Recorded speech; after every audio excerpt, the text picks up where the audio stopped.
On est le 8 Iyar, Bezrat Hashem, le lundi. Aïe, aïe, aïe, aïe, aïe, aïe, aïe, aïe, aïe, aïe. Tov, ça y est, tu as fait ton entrée en spectacle, monsieur Aaron, Yakar. On est aujourd'hui donc le 8, lundi, du mois de Iyar, B'Shem Hashem Nasseh Ben Atzliach, et le 27, pardon, du mois d'avril. B'Shem Hashem Nasseh Ben Atzliach, l'Agdil Torah ou l'Adira, aujourd'hui. On étudiera pour la Refoua Shlema de tous les enfants d'Israël, un grand Mazel Tov à la famille Uzan, Jonathan et Audrey Uzan, qui font la Brit Mila de leur enfant. N'ayant pas l'adresse, je ne peux pas y aller. B'Shem Hashem Nasseh Ben Atzliach, Bezrat Hashem Refoua Shlema de Shmuel Sami Ben Aliza, Bezrat Hashem, Moratimi, Akdosha Vatorah, Vechen al Zaderech, Kol Ben Israël. On étudiera le Tanakh. Aujourd'hui, on est dans Shmuel et Bezrat Hashem, on verra comment le roi Shaoul est devenu roi d'Israël, premier roi de l'histoire juive. Omer Rabbi Nachman Breslev à propos des anciens, il dit comme ça: Zekenim Amidim et Israël, Va'atzatam Tova Lanu, ce sont les anciens qui maintiennent le peuple d'Israël et non pas les jeunes, et leur conseil vaut de l'or, et plutôt bénéfique. Les filles Askenim Shibador Ken Aparnassa, c'est selon les anciens de la génération que sera distribuée la Parnassa, ça passe par eux. Si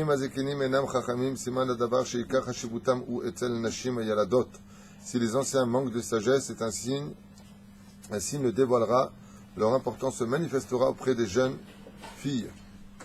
Alors là, par contre, je ne vois pas exactement ce qu'il veut dire. Si les anciens manquent de sagesse, un signe le dévoilera. Leur importance se manifestera surtout auprès des jeunes filles.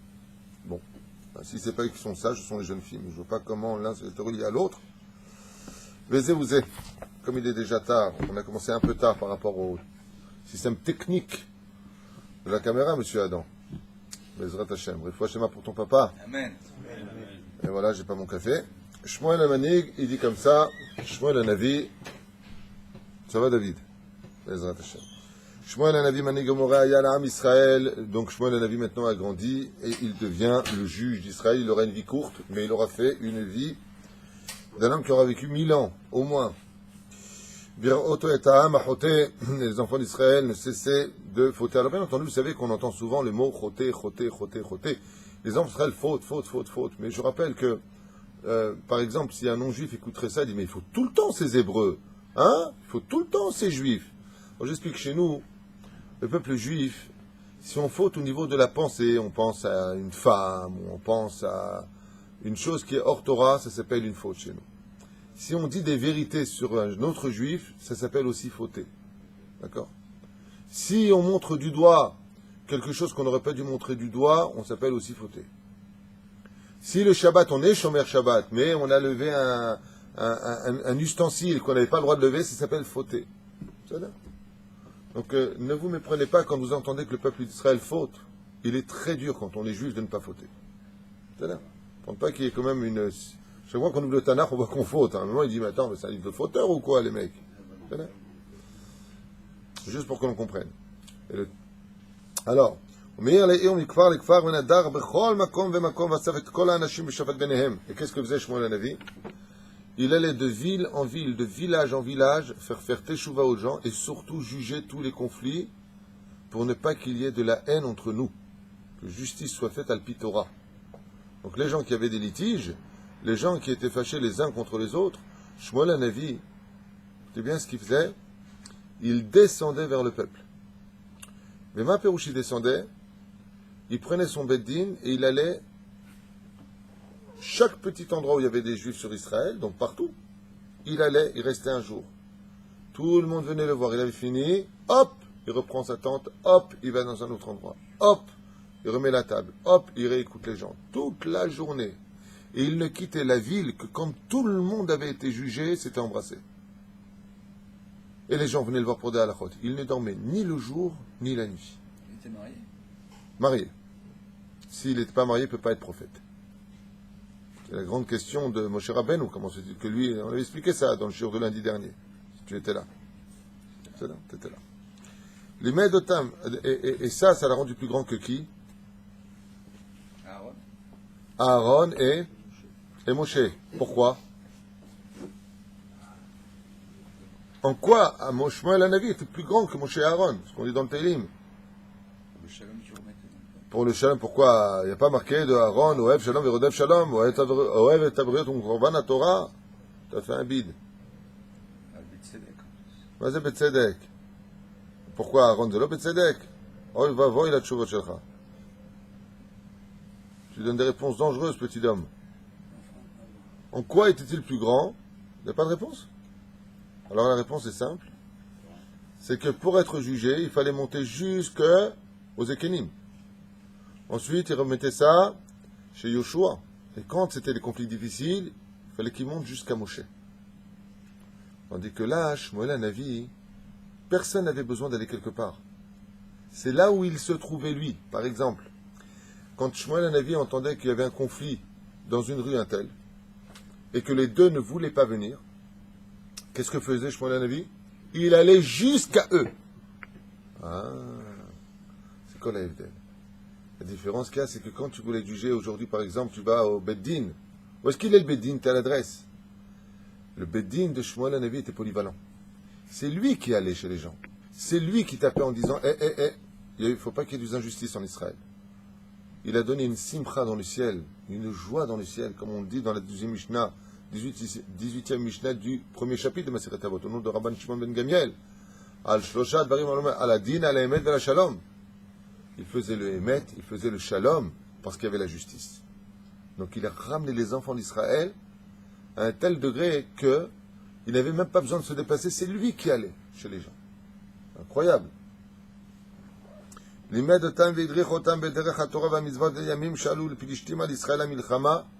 donc il les a ramenés à la Teshuvah, alors que les Philistins avaient une fois de plus déclaré la guerre à Israël.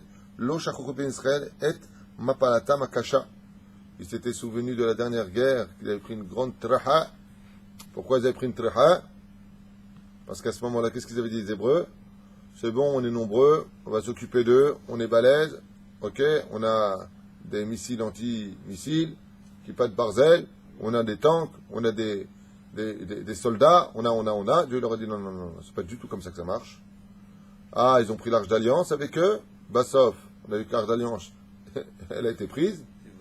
En fin de compte, ils l'ont rendu eux-mêmes aux enfants d'Israël en disant je crois que quelqu'un la possède, il a une maladie. Il finit chez Hatzoué la crave. Et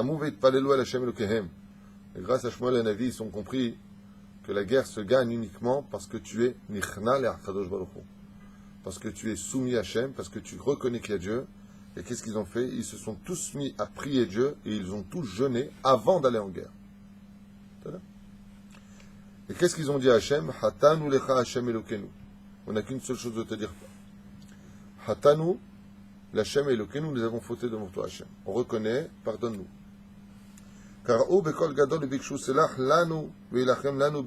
Pardonne-nous Hachem et fais-nous la guerre.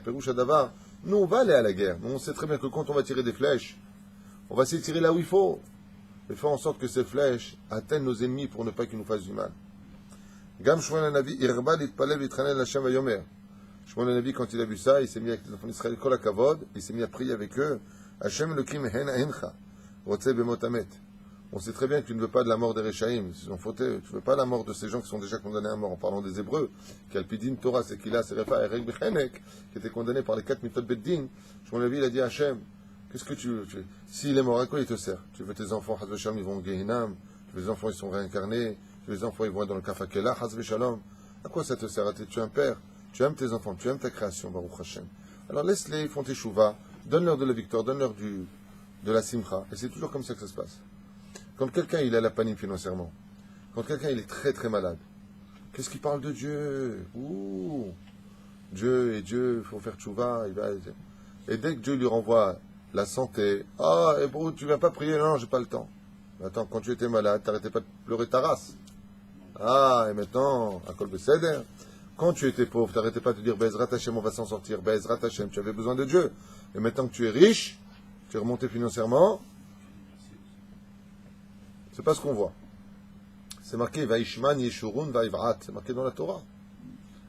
Dès que Dieu il donne un peu de graisse à l'homme, il lui donne des coups de pied. C'est marqué comme ça. Gam im adam chote mechake ata sheyashuv ben darko hara'a ve'ata tiyeh be'ezro. Donc Shmuel Hanavi a dit à quoi elle sert la teshuva? Si on demande la teshuva et que toi maintenant tu tiens rigueur. Alors à quoi elle sert la teshuva? Il lui a dit à Hachem. ואתה השם אלוקים רואה עתה יחזרו בניך בתשובה ויתחרטו על החטאים שלהם עזור להם הפעם והצילם מיד פלישתים הרודפים אותם. Donc Shmuel Halevi dit à Dieu, maintenant qu'ils ont demandé la tchouva, aide-les Hachem et montre-leur que la tchouva elle sert à quelque chose. Non seulement tu leur pardonnes, mais en plus ils vont gagner. וישמע השם לתפילת שמואל ולתפילת העם. Et là, comme il y avait le tzaddik avec le peuple d'Israël, Akadosh Baruch Hu, il a entendu la tefila de Shmuel et du peuple d'Israël qui pleurait. Et qu'est-ce qu'il a fait Hachem? Avant même qu'il ne sorte en guerre, Akadosh Baruch Hu, il a frappé les Philistins, les makak mamash gdola meod meod. Avant même qu'ils sortent en guerre. Comme ça se passera à la fin des temps. Quand les nations du monde viendront se battre contre nous, toutes les nations du monde se réuniront pour l'histoire de Jérusalem, parce que toute l'histoire tiendra sur Yerushalayim. Surtout, on s'arrangera avec les nations du monde. Et Bakifi, on dit oui, et Bakifi, on dit, mais pour Yerushalayim, on dira non. Et les nations du monde se réuniront, comme l'Europe est en train de s'islamiser. Quand il y aura une réunion des nations du monde, mais Nicologie, il y aura qui? Que les gens qui auront peur ou de l'islam ou des musulmans eux-mêmes. Ah, Al-Quds, c'est Yerushalayim, on veut Jérusalem. Et là, ils sortiront tous contre nous, l'Oralé, Novelo Alechem. Ah, ce qu'ils ne savent pas, hein, c'est que s'ils viennent lutter contre Israël, qui c'est qui les attend ici? Kadosh Baruch Hu. Il est marqué à la fin des temps, c'est pas nous qui allons faire la guerre. Hachem lui-même, Ve'alu Moshim Be'artzion Ishpot et Esav. Hachem fera en sorte qu'ils montent tous. Venez. Pourquoi régler les comptes de tout ce qu'ils ont fait du mal à Israël? Et là-bas, avant même qu'on ait le temps de dire quoi que ce soit, il est marqué, Dieu enverra des maladies jamais connues dans l'histoire contre les nations du monde. Parce qu'ils ont haï Israël, parce qu'ils nous ont cassé les pieds du matin au soir, parce qu'ils nous ont cherché toute la journée des accusations. Vous avez vu, incroyable. Ils tuent en Ouganda, ils tuent au Rouen, ils tuent... Où est-ce qu'ils tuent là? Ils ont... En Syrie, Blissov. Yémen, des meurtres qui n'en finissent pas, des viols qui n'en finissent pas. Tu n'entends aucune condamnation. Au contraire, ils cherchent aux intérêts des nations du monde. Mais quand il s'agit d'Israël, tout le monde condamne, sans même faire d'enquête. Après, ils disent, après avoir condamné, nous allons faire une enquête. Vous comprenez de quoi est-ce qu'on parle? Vous croyez que ça, c'est gratuit dans les cieux? Al-Kol Zeil Shalmul Mot Haolam. Hier, j'ai lu quelque chose qui était intéressant. Sur 100 millions... Hier, tu as lu quelque chose d'intéressant. J'espère que c'est intéressant pour m'interrompre. Sur 100 millions qu'a enregistré l'ONU de migration de peuples, etc., ils ont tous été, sauf intégrés dans chacun des pays dans lesquels ils ont été.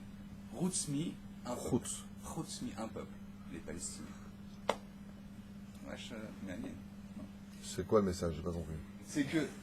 Non, c'est que... T'as envie de parler ce matin et tu me sors un truc de ta c'est page. que les Palestiniens, quand vous dites on nous embête, les Palestiniens font partie quand même beaucoup de ceux qui nous embêtent. Et voilà. Hachem, il n'a pas voulu que les autres peuples les intègrent juste pour continuer à nous embêter. Ils disent que dans tous les transferts, dans tous les déplacements de population... J'ai compris, tu vas pas répéter 3 fois là, j'ai compris. Ok, on répétera pas. Donc tu es en train de dire qu'en fin de compte, ça arrange les nations du monde que les Palestiniens restent en Israël pour nous casser les pieds. C'est quelque chose qu'on avait su sans même avoir les journaux pour le dire. Hein. Oui. Et ils les ont frappés.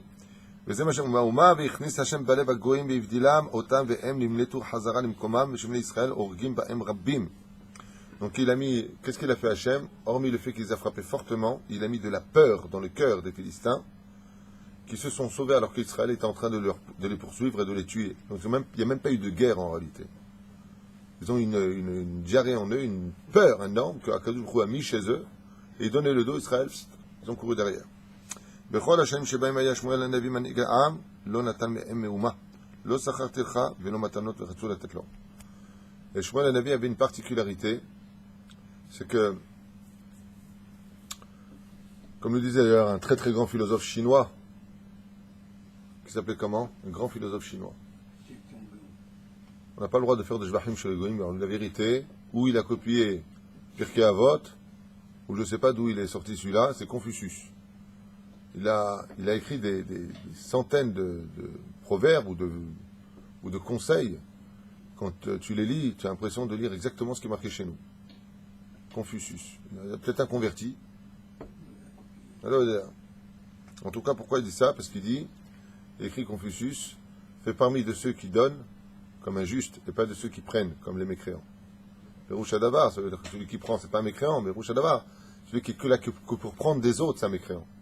Et c'est ce qu'il dit ici. Shmuel Hanavi, il avait une particularité, c'est que lui, il venait jamais prendre quoi que ce soit, alors que tout le monde lui apportait des cadeaux, tout le monde lui apportait des croissants le matin, tout le monde lui apportait, qu'est-ce qu'il lui apportait? La voiture pour devant. Shum Davar.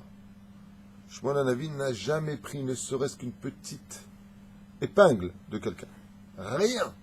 Il n'a fait que donner. Et quand il devait rentrer, on veut l'accompagner. J'ai mon âne. C'était la Peugeot de l'époque. Lo natal mem meuma. Lo sachar tircha. Velo matanot. Maintenant, normalement, quand tu viens et que tu fais un mariage, tu prends de l'argent. Quand le moine il vient et fait la Brit Mila, on lui donne de l'argent. Quand tu vas chez le juge, t'as même pas été jugé, hein. Bonjour, 300 shekels pour ouvrir le dossier. 600 shekels parce qu'on va te dire bonjour. 800 shekels parce que tu vas rentrer dans la salle d'audience. 900 shekels parce que tu vas payer le mec qui t'a ouvert la porte. $1 million parce que le juge est assis. Et tu vas payer en plus de ça les dommages et intérêts de le... Tu t'en sors pas. Bon, je fais une caricature, hein. Et Pérouche Adavar, il n'y a rien qui est gratuit.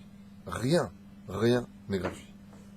Shmuel Hanavi, Botaï Rabotaï, a jugé le peuple d'Israël.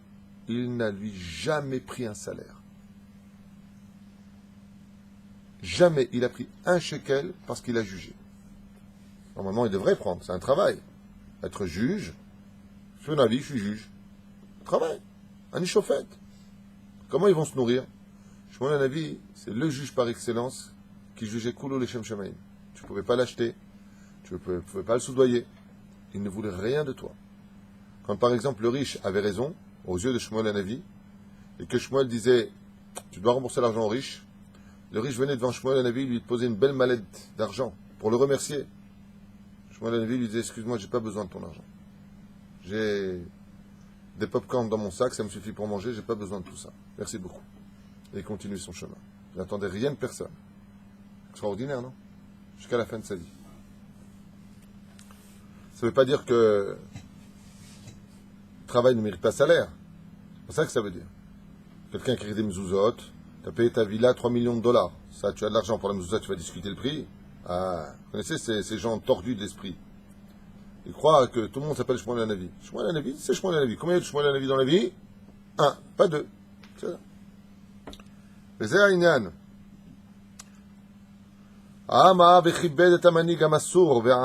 Il était humble. Tout le peuple d'Israël, ça c'est rare.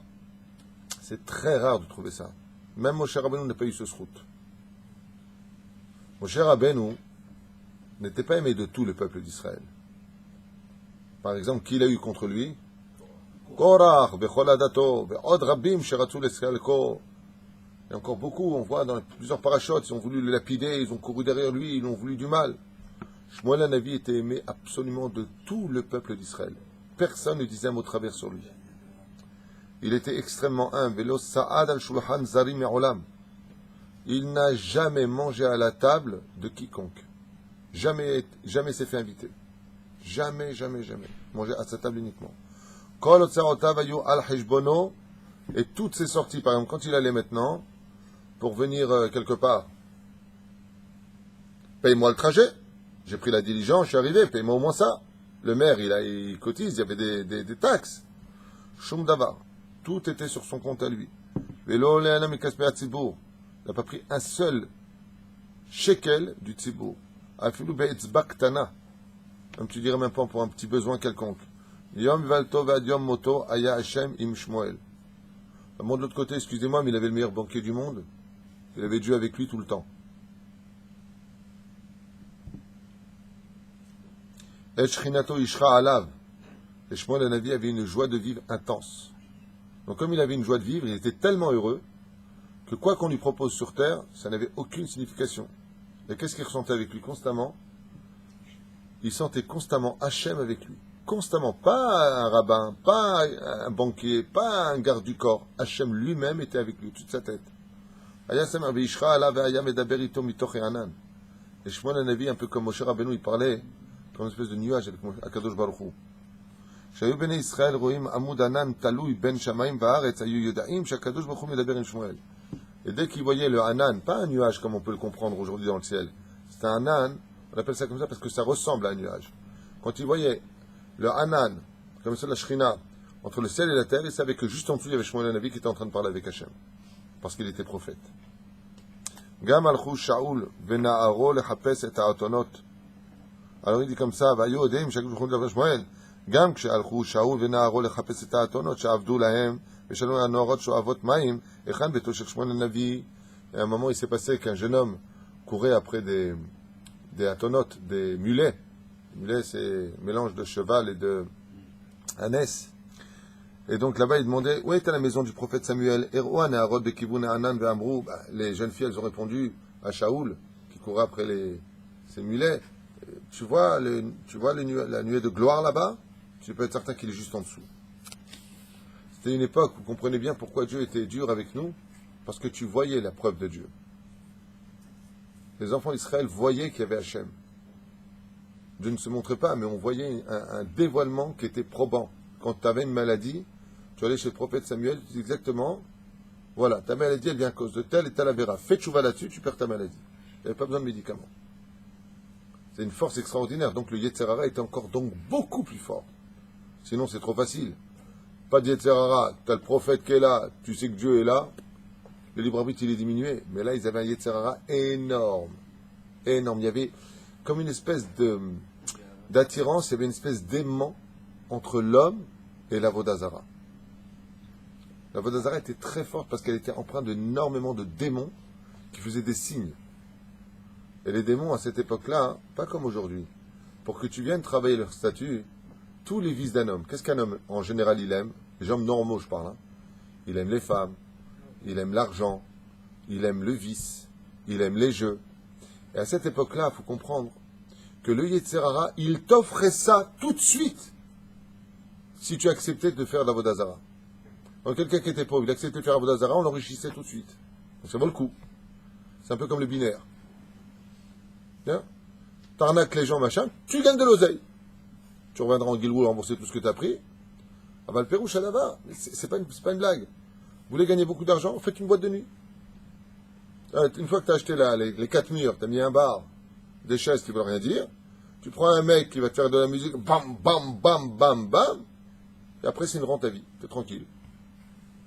Les gens qui rentrent, qui payent. Et toi, ça te coûte pas une thune, au contraire. S'il prend un Coca-Cola, c'est hop, 50 shekels, s'il prend, donc tu rentres de l'argent. Le problème, c'est que toute la vérote dans la boîte de nuit, c'est pour toi. Toute la vérote dans la boîte de nuit, qui c'est qui va les payer? Les bagarres, les yeux qui se sont posés, c'est celui qui a créé ça. Quand tu prends une boule et que tu la jettes pour faire tomber les quilles, c'est celui qui a lancé la boule qui va ramasser toutes les quilles après. Donc là, la Sitra Hara, on voit encore aujourd'hui, elle est forte.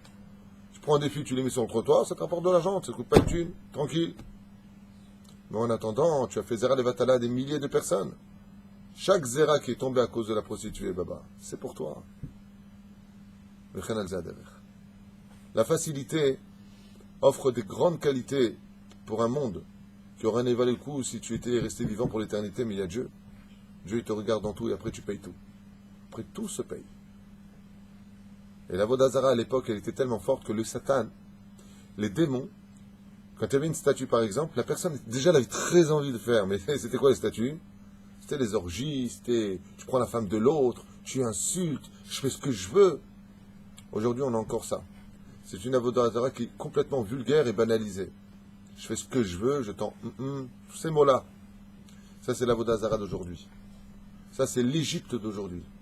Ils doivent devenir des gens humains, calmes, reposés, une parole kadosh. C'est là. C'est le moussard de ce matin. Ve'elu Shmuel azav et beto rechusho, comme il dit ici. Gadol aya Shmuel que Moshe ve'Aaron, ve'av yoter me'em. Et là, il lui dit noir sur blanc, car Shmuel était encore plus grand que Moshe et Aaron. Pas du même niveau, plus grand encore. Amrou bnei Israël, gdolim ma'aseh Shmuel an-neveh ou me'asav shel Moshe ve'Aaron, un-navi. Moshe amar la'am, im tiru lachem eze she'ela tavu elai. Bon, c'est ce que je vous ai dit. Donc, quand il était plus grand, Moshe a dit, si vous avez des questions, venez me voir. Aval, Shmuel amar azav et beto. Shmuel, il rentrait jamais chez lui.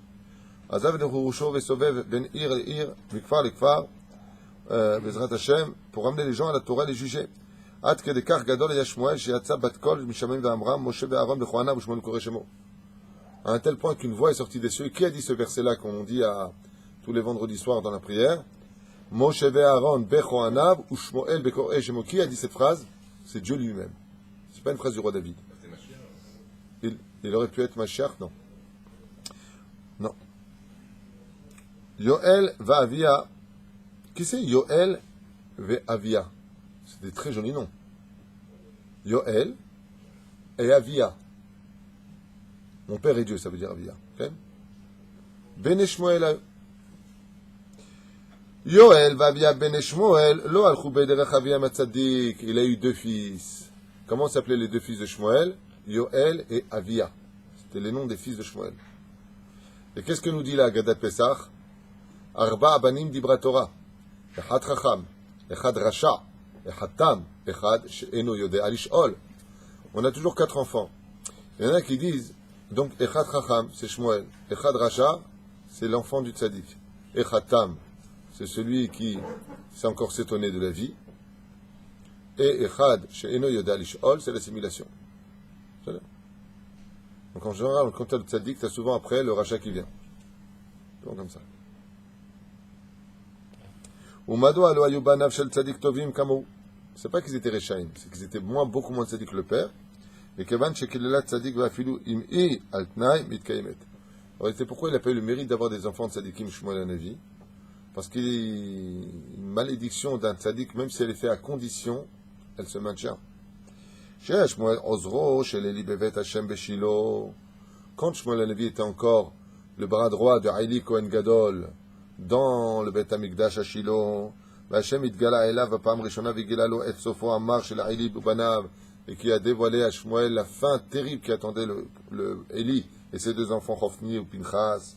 L'oratza Shmuel et Tzaher et Élie, ou le saper le Advar Hashem, il n'a pas voulu lui raconter, Shmuel et Navi, il n'a pas voulu dévoiler à Élie comment Dieu comptait régler ses comptes avec lui. Ishbia auto Élie vekilelo. Et qu'est-ce qu'il a fait? Élie lui a dit, je t'ordonne de me dire ce que Dieu t'a dévoilé. Sinon je te maudis. Et le mot sinon je te maudis, l'Aïstar. Eh bien, c'est pas tombé sur Shmuel, c'est tombé sur sa descendance. De là, vous comprendrez la grande valeur à bataille de la parole.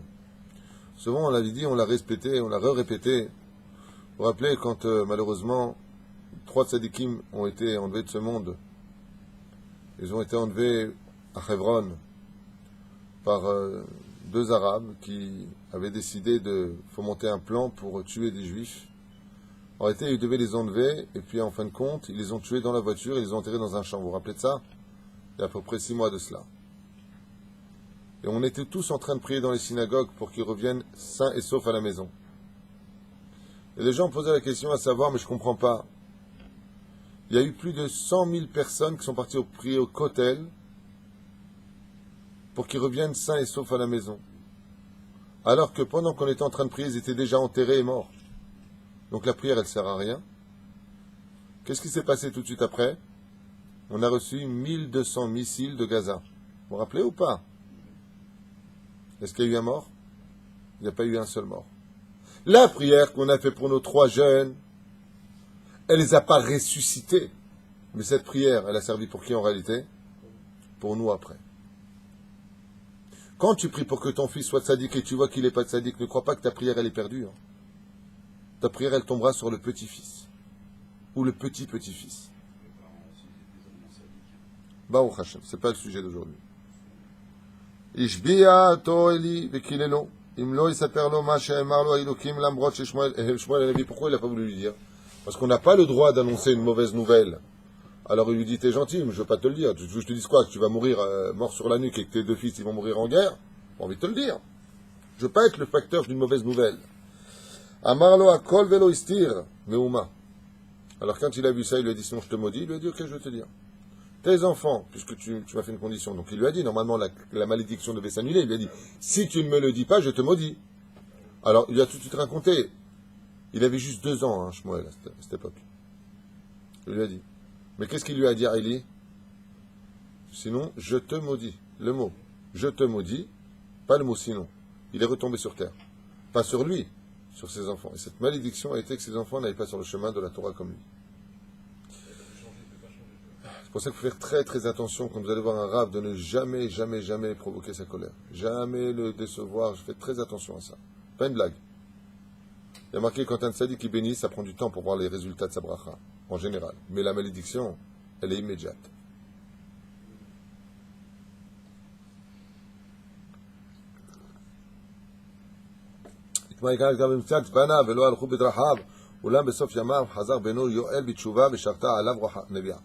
Seulement grâce à la prière du prophète, du père, Yoël l'aîné, Yoël qui était le fils de Shmuel Hanavi, lui il a fait une totale teshuva à un tel degré que la Shekhinah reposait sur lui aussi. Il a atteint un tel degré de teshuva que le Hanan il posait sur la tête de Yoël, fils de Shmuel Hanavi. Banavi Shoftim et Israël, et ils se sont mis, après leur teshuva, regardez la force du tzaddik, il y a eu la klala, ils étaient pas dans la Torah, ne te décourage jamais. Moi j'avais connu un petit-fils de Baba Saleh à la Vachalom, qui n'avait pas suivi le chemin, si vous préférez, des parents. Et le père était tellement anave, je connaissais aussi le père, tellement anave, qu'il a beaucoup prié pour son fils. Je me rappelle qu'un jour, donc le fils, je connaissais la Netivot. Bon, lui, ce qui l'intéressait, c'était de s'habiller, mode, belle voiture, rien n'intéressait. Je lui dis, je comprends pas, ton grand-père, c'est Baba Saleh, et tu t'en fiches, quoi. Il me dit, non, moi, tu vois, ça me parle pas, moi, tout ça, les Shiva, machin. Non, je vais étudier au collège une demi-journée, je vais aller bosser, faut acheter la maison, faut machin. Moi, je suis pas Baba Saleh. Que son mérite nous protège. Il avait plus l'habitude de dire, d'ailleurs, je me rappelle, que le mérite de mon grand-père me protège pour que j'ai de l'oseille, qu'il me grand-père. Ah, cacha. J'étais étonné quand même de voir son père qui était un grand rave, lui, un très très grand rave, Baba Saleh. Et voilà que les années sont passées, 10 ans plus tard, je rentre dans une bête à Knesset à Yerushalayim et j'entends un Dvar Torah magnifique d'un rave. À un moment, je veux voir qui c'est, il y avait beaucoup de monde, je me mets comme ça ma tête et je le vois lui, avec une barbe. J'ai été le voir, tu me reconnais, oh, ma shtamcha, ma koreitra, je dis, ma kara. Non, j'ai un collèle juste en haut, Rabbanout. Un collèle? Toi? Ouais. Makara, il dit, mon père, quand il est décédé, il m'a dit, je n'aurai de cesse jusqu'à ce que tu fasses tes chouvas. Il m'a dit, l'année de mon père m'a tellement bouleversé que j'ai fait le Kaddish tous les jours à la synagogue. Avant, je priais pas Mitra, je priais comme ça à la va-vite. Il priait, mais à la va-vite. Il dit, mais Rajarti Bitchouva Shlema. Tellement mon père il a prié que j'ai fini par faire tes chouvas. Donc même si vous avez des enfants qui ne sont pas sur le chemin de la Torah, ne vous découragez pas. Priez pour qu'ils reviennent à la Torah. Seulement eux, ils ont fait tchouva, ils ont ouvert des beddin. Tu veux être jugé, tu viens jusqu'à moi. Et là, je vous bever sheva velakrumehem ozrim ou shamshim. Eux, ils ont pris des bras droits, des chauffeurs, faut les payer, le beddin, les beaux habits. Kesef rav natlumikem, mikol mi sheba le mishpat. Eux, par contre, tu veux être jugé, il faut payer l'entrée. D'abord 300 shekels. Ensuite, le mishpat, il va coûter tant. Et si tu perds, tu le payes, tu dois payer. Aïe, Allah.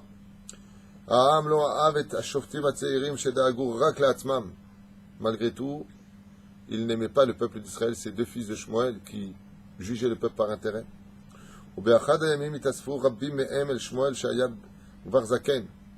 Attends, Shmuel Hanavi, il est mort à 52 ans. Mais à 52 ans, il paraissait comme un homme de 80 ans, 100 ans. Pourquoi? Parce que la Torah, comme il ne cessait de l'étudier, et qu'il ne cessait de servir le peuple d'Israël, il était tout courbé, sa peau avait vieilli, ses poils étaient devenus blancs. Parce que, comme c'est marqué dans la Gemara, Torah, metish kocho shel adam. L'étude de la Torah, quand tu te mets à fond dedans, elle te rend faible physiquement. Et Shmuel Hanavi, malgré ses 52 ans, il paraissait tout vieux, le petit pépé. Ils ont dit, écoute, pour l'instant, il n'y a toujours pas de roi en Israël. Ils ont dit, tes deux enfants, ils nous ont saoulés. Ils font pas comme toi. Ils travaillent et ils prennent un énorme salaire. On n'a pas l'habitude. Grâce à toi, on avait l'habitude d'être chauffé, de vivre une Torah qui est tellement les Shem Shamaïm que même payer un salaire maintenant, ça nous casse les pieds. Mais eux, ils demandent vraiment une grosse somme d'argent. Alors il leur a demandé, il leur dit, qu'est-ce que vous voulez? Ils ont dit, on veut un roi. Ah, c'est une mitzvah de la Torah d'avoir un roi. Et le prophète Samuel ne va pas accéder, de ce que je me souviens bien, à leur demande facilement. Regardez ce qui se passe.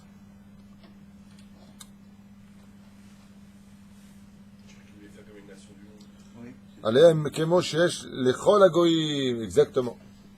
Qu'est-ce qu'ils ont dit? Comme les nations du monde ont un roi, ils ont un président, nous aussi on veut ça. Mais Shmuel a dit, pourquoi il n'était pas content? Arrête, c'est nous attacher de la Torah d'avoir un roi. Et non, si vous allez avoir un roi comme exemple pour vous guider sur le chemin de la Torah, oui, ça c'est la mise à la Torah. Mais ils n'ont pas demandé ça. Ils ont dit, on veut un roi comme les nations du monde. Zegvar lotov. Bechukotem lotelechu. L'intention est mauvaise, même si la mitzvah de l'action est bonne. L'homme ben Shmuel, Shmuel s'est mis en colère contre eux. Alors, yesh lahem melech. Adonai melech, Adonai malach, Adonai yimloch l'olam va'ed. Si c'est un roi que vous voulez, vous avez déjà Dieu en tant que roi. Mais dans ce cas-là, vous auraient très bien pu dire, mais dans les mitzvot de la Torah, il y a marqué, Betimnu alechem melech. Vous devez avoir un roi. Pourquoi ils l'ont pas dit? Hashem Elokei Israël, hum melech malchei amlachim akadosh baruch hu madua ve'yekshu lahem melech acher. Si vous voulez un roi, vous avez déjà un roi, c'est Dieu. Hashav bichev, amarlo, akadosh baruch hu. Shmuel Navi, il a eu peur de la royauté. Shmuel Navi, il était un petit peu comme le Rav Yoel de Satmar. Le roi HaKodesh, il a dit, vous voulez un roi? Hein, c'est comme le Kamem Dina. Vous voyez pas ce qui va se passer. Vous voyez pas ce qui va se passer. Il dit, mais non, il faut voir le positif. Il dit, ouais, Yerovam ben Nevat, et Yoshaphat. Non, Yoshaphat, c'est un roi de Sadiq. Et Omri. Ah, et tous ces rois-là qui vont, comme, comment ils s'appellent? Yoram. Tous ces rois-là qui vont instaurer de la Vodazara en Israël. Yerovam ben Nevat. Il dit, vous voulez un roi, mais si le roi, il est mauvais, il va instaurer des veaux d'or partout en Israël, il va avoir le mal. Alors ils ont dit, mais il y aura, t'as qu'à toi nommer des bons rois.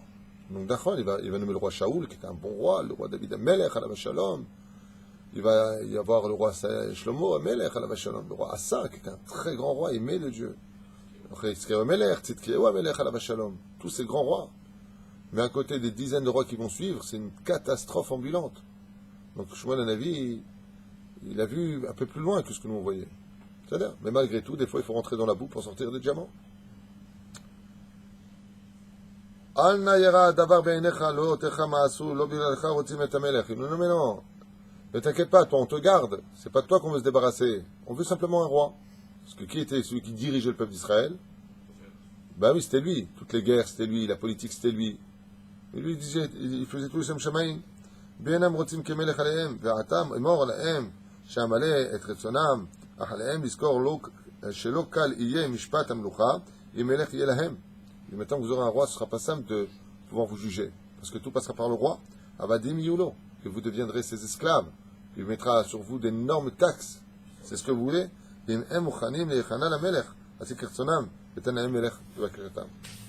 Akadosh Baruch Hu, il a dit, fais ce qu'ils veulent.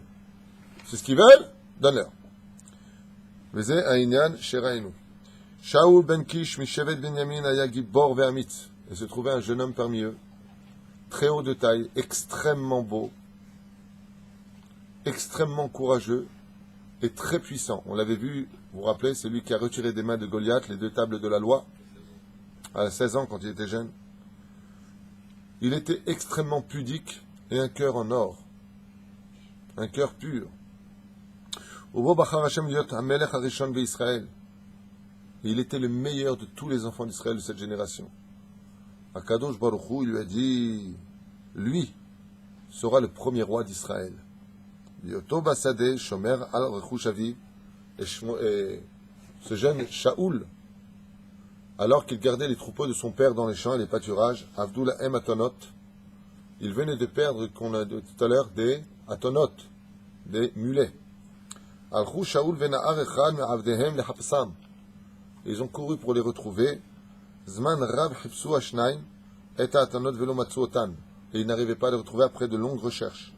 Bayomer Shaoul et Naharo, il a dit, Shaoul, au jeune serviteur qui était avec lui, Kedai Shenachzor, il est préférable pour nous de rentrer.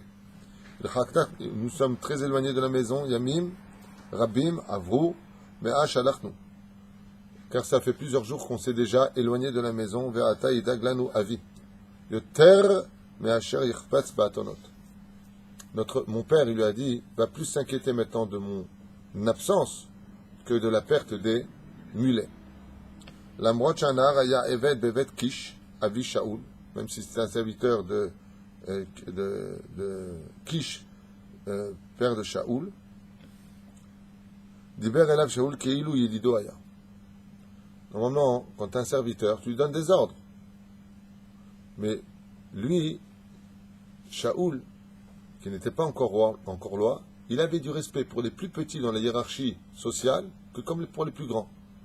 Il parlait avec le serviteur comme il parlait avec un très très grand personnage. Pas avec respect, avec kavod. Omer Hashem Raoui Hu Shaoul Limloch al Israël. Il dit, ah, si tu as du respect pour les petits et que tu as du respect pour les grands, ça fait un homme de toi digne d'être le roi d'Israël. Donc vous voyez que constamment Dieu recherche une chose essentielle chez un homme, c'est l'humilité. Il dit, puisque tu parles gentiment comme ça, avec respect pour tes ouvriers, tu as du kavod pour ta femme de ménage, tu as du kavod pour ton chauffeur, tu as du kavod pour celui qui travaille pour toi, alors tu es digne d'être roi d'Israël.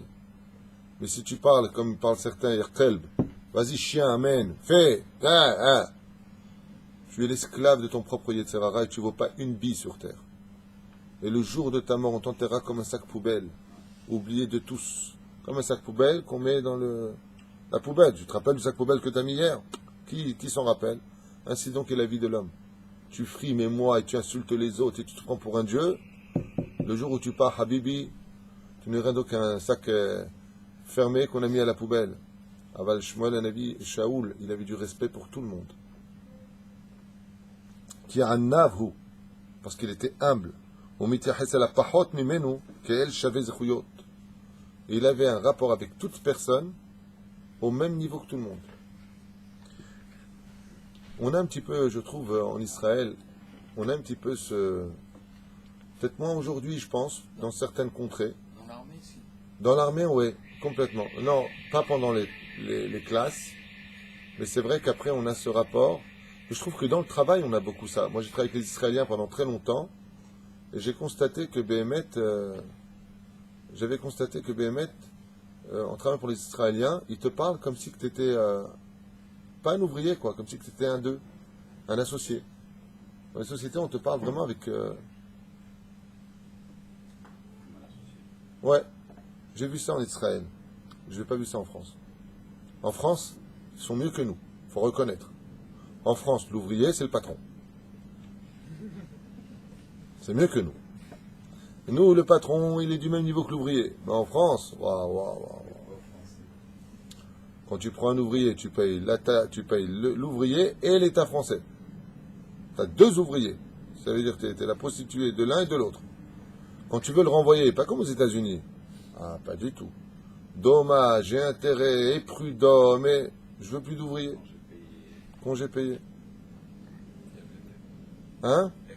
RTT, PTT, CFDT, karaté, hein? Non, mais c'est des fous. En France, moi j'ai quelqu'un qui vient de venir de France là maintenant, il m'a dit, je dis alors tu travailles, il m'a dit t'es fou. Je lui dis pourquoi tu dis ça? C'est pas une blague, je ne rigole pas. Je dis alors t'as trouvé du travail en France? Il m'a dit mais t'es fou. Je dis pourquoi? Il m'a dit mais tu gagnes mieux quand tu travailles pas que quand tu travailles. Juste tu fais des gosses. Fais plein de gosses, t'es tranquille. Ça s'appelait beaucoup à certains immigrés. Eux, les gosses, ça fait partie de leur religion, donc ils en font avec 3-4 femmes. Ils prennent la sécurité sociale, ils viennent de débarquer en France, et les Français, tous françaises, travaillent pour eux. Très intelligent. Très intelligent, le gouvernement. Très intelligent. Attention qu'une mouche ne rentre pas. נמצאים אנחנו בעירו של שמואל הנביא, אבל נלך אליו ונשאלו היכן האתונות. Donc qu'est-ce qu'ils ont fait eux? Regardez comment Dieu il fait les choses. Si un homme il est si parfait, non j'ai peur qu'une mouche rentre. Si Hachem est si parfait que ça, pourquoi si Slicha, comment il s'appelle nous, Shaoul est si parfait que ça, pourquoi Dieu les met à l'épreuve de perdre des atonot? Ça coûte cher, c'est comme si quelqu'un il perd 2 voitures. En réalité, pourquoi Dieu il a fait ça? Tout vient d'Hachem. Pour qu'ils arrivent jusqu'à la maison de Shmuel qui était très vieux et fatigué. Et pourquoi ils sont arrivés chez lui d'après toi, Abraham? Parce que comme ils sont partis déjà tellement loin de la maison, à pied, Ils ont dit, bon, il y a une façon de savoir où sont nos ânes. C'est d'aller voir le prophète Samuel. Et ils ont tapé à sa porte. Dieu, il a amené le roi d'Israël jusqu'à la porte. Et pour cela, il fallait un appât. L'appât, c'était de perdre. Il n'y a jamais, jamais de mal. C'est comme cette histoire que je vous ai racontée. Vous vous rappelez? À propos de ce Français qui avait fait sa alia en Israël, qui cherchait désespérément du boulot. Et puis, il avait une émouna de feu en Dieu, jusqu'au moment où il a commencé à klakt, parce que Dieu, il met à l'épreuve à un très haut degré, que ce soit partout, aujourd'hui, pas qu'en Israël. Et il avait trouvé enfin une place qui lui avait été proposée à mi-temps. Je parle de ça il y a plusieurs années, il y a à peu près 9 ans de ça. Une place, il était technicien en informatique. On lui a proposé une place à mi-temps pour quelques heures le matin, mais le patron lui a dit, ça se trouvait du côté de Sanedria, donc lui qui était au Bet Canada, à Armonanatsiv, il devait traverser toute la ville pour arriver à la Tachana Merkazit, ensuite prendre un autre bus qui l'emmenait là-bas, et qui sont arrivés pour 1 heure, un quart de route pour arriver au boulot. Et donc le matin, il arrive, il regarde les horaires du bus, et le bus qui vient toujours à l'heure ou un tout petit peu en retard, ce jour-là, Kaut Rabbi, il est arrivé 10 secondes plus tôt. Et le mec, en descendant du Bet Canada, il voit de ses propres yeux, en descendant les escaliers qui menaient au bus, le bus qui passe devant lui. Il devient fou. Il regarde sa montre. Il regarde sur le Loir, là-bas, il voit là-bas les horaires. Ouais. Et il voit que le prochain bus, c'est juste dans une demi-heure. Donc, qu'est-ce qu'il vient de perdre? Sa place. Quand il voit ça, il lève les yeux vers le ciel, il dit à Hachem, qu'est-ce que je t'ai fait? 2 ans que je suis ici, j'ai fait mon mounpan, je fais ma lia par amour. Pourquoi tu me fais du mal? Tov, alors qu'il était en train de parler avec Hachem et perdre la tête, il y a un homme qui dépose sa femme, et un Français comme ça lui dit bonne journée chérie, et il regarde comme ça, et il voit le mec qui parle avec le ciel, il dit c'est un problème, ça va, t'as Besséder. Il dit Besséder. Il dit Makara, il dit je devais aller à tel endroit. Ben justement, moi je travaille là-bas, il y a la pompe à essence, je travaille juste à côté. Il dit Yahlef, voilà, il commence à bénir le ciel, heureusement que j'ai raté le bus, il va m'emmener devant la porte, et je vais te même mettre en avance. Il monte avec lui, voilà qu'arrivé à King George, sur la route, boum, accident de voiture. Il y en a un qui leur rentre dedans derrière, bah, et là, et le dos, boum. Il a pris un tel choc qu'il s'est évanoui, le mec. Voilà que 3 heures plus tard, il se réveille comme ça, aux urgences, à Bikur Cholim. Il ouvre les yeux comme ça, il regarde l'heure, il est déjà 9 heures, et il est déjà 11 heures. Qu'est-ce qui s'est passé? Il dit non, rien du tout, vous avez pris un coup, vous êtes évanoui. Et comment il va l'autre? L'autre il va bien. Il dit, avec moi qui ai pris un coup. Il dit, donne la voiture, c'est moi qui prends le coup. Il dit oui. Donc l'autre il va bien, tout va bien. Il dit, et vous? Il dit, vous pouvez rentrer chez vous. On a fait les radios pendant que vous dormiez, tout va très bien, vous pouvez rentrer chez vous. Ah bon? Donc comme ça. Alors il regarde comme ça vers le ciel, et il s'est mis à pleurer, il n'avait plus de parole, tellement levé les nerfs. Et je comprends rien, Hachem. Tu me dis, va, tu me donnes un travail, je suis heureux, je retrouve le sourire. Je viens pour prendre le bus, il passe devant moi, style nananer. Tu m'as rendu chèvre. Mais tu m'envoies, Zorro est arrivé sur son cheval blanc. Donc je suis heureux, je retrouve le sourire. On va pour aller en direction, et on fait un accident. Pour une fois, je trouve un truc à 3000 shekels. À mi-temps, travailler 2-3 heures pour le matin. Au moins, je rentre quelque chose à la maison. Tu me fais faire un accident, je me retrouve à l'hôpital. Et il s'est mis à pleurer. Maintenant, juste derrière lui, il y avait un Français qui était en train de parler au téléphone. Encore un Zorro. Et il lui dit, ouais, je sais, tout ça, t'as le pilote. De toute façon, les bureaux qu'on a pris sont géniaux. Bon, maintenant, ce qu'il nous faudrait, c'est juste un technicien en informatique, quoi. Alors, il se retourne vers lui, il dit, qu'est-ce que c'est? Qu'est-ce qu'il dit? Un technicien informatique? Il se retourne, il dit, en rigolant comme ça, il dit, moi, c'est mon métier, hein, si vous avez besoin de quelqu'un, I am here. Hein. Alors l'autre, il se retourne, il dit, regarde, Mina Shamaïm, il y a un technicien qui est allongé à côté de moi, juste à côté et tout ça. Il dit, non, nous, on a besoin d'un technicien, mais on ne pourra pas vous payer plus de 7000 shekels par mois pour commencer. Hein. Après 2 mois, on passe à 9. Il a commencé à bénir le bus qui a été passé. Il a commencé à bénir le mec qui l'a arrêté. Il a commencé à bénir le mec qui l'a rentré dedans. Il a commencé à bénir l'hôpital, le lit, les barreaux. Tout bénir. Le soir, il est rentré à sa femme.